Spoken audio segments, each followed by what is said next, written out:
You may have noticed the hashtag #MeToo on social media. Over the weekend, actress Alyssa Milano posting, suggested by a friend, if all the women who've been sexually harassed or assaulted wrote "Me Too" as a status, we might give people a sense of the magnitude of the problem. Well, that suggestion has been heard loud and clear. Social media was immediately flooded with painful personal stories of sexual harassment and assault. Among the thousands responding, Deborah Messing, Anna Paquin, Gretchen Carlson, and Rose McGowan. Evan Rachel Wood posting, being raped once made it easier to be raped again.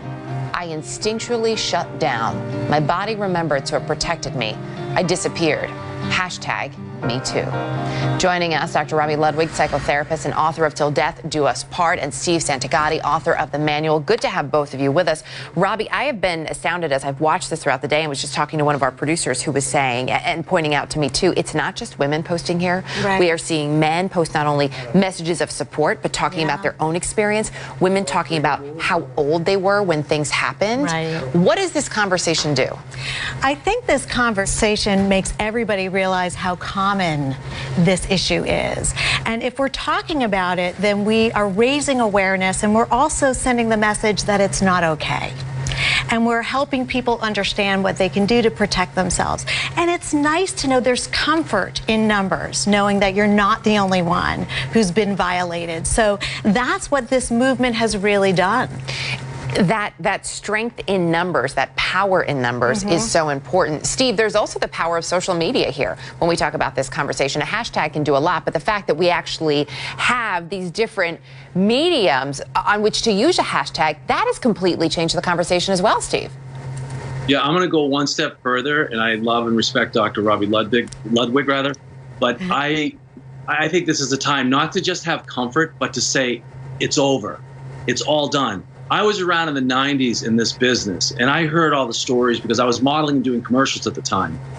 And a lot of times guys would say stupid things to me because they thought I was one of them, which I was not. But Hollywood has had this thing where they thought it was okay. I personally know that the agents and managers, and a lot of times, are guilty of feeding victims to these people. I personally had several people try to grope me during my younger years as a model and doing television commercials, etc. And it's not okay. And when you tell people that they, in the business, in Hollywood, if you will, they're just like, oh, that's just the way they are. Just ignore it. But those days are over. Now what we need is something very, very simple. Women to come out. If someone does something, you say no, and you immediately report that person and then get it investigated. End of story.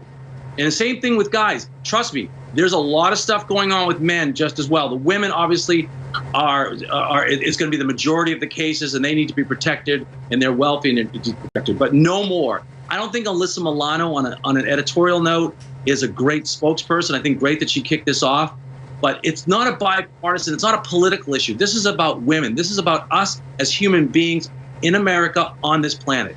Well, it is, and I would say I don't think we should rail on who is or isn't a spokesperson.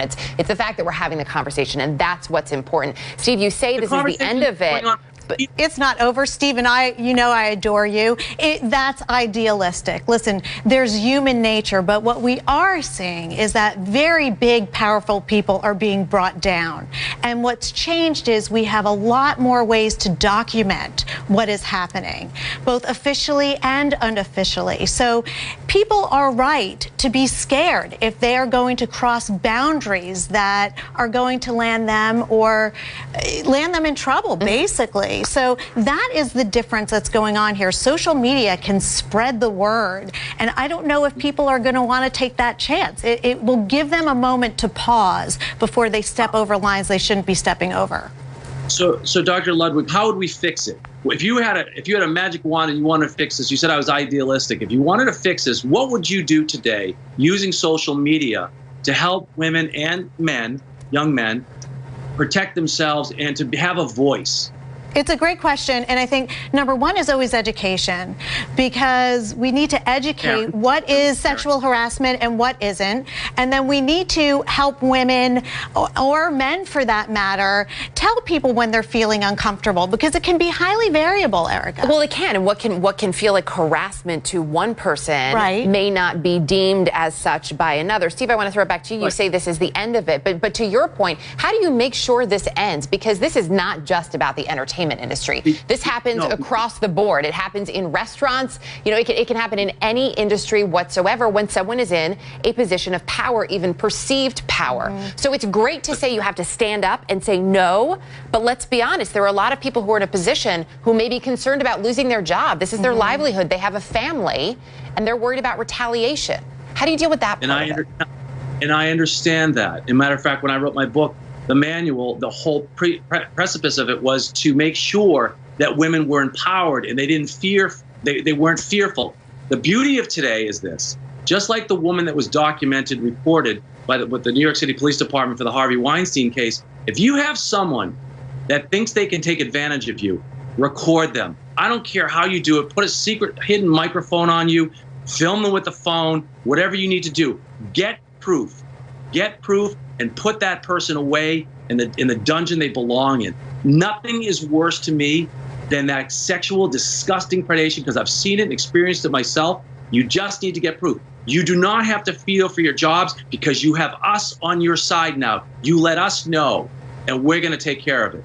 All of us together. Because no one likes this. No logical, reasonable thinking person likes the alleged Bill Clintons of the world and the Bill Cosbys and the Harvey Weinsteins and the Woody Allens. No one likes them. No one wants them. And everybody that's out there, chances are, especially women, you have suffered under the likes of these types. And by others around them who are perhaps enabling, as you so well pointed out. Steve, Robi, appreciate it. We'll continue the conversation. Again, that hashtag is #MeToo.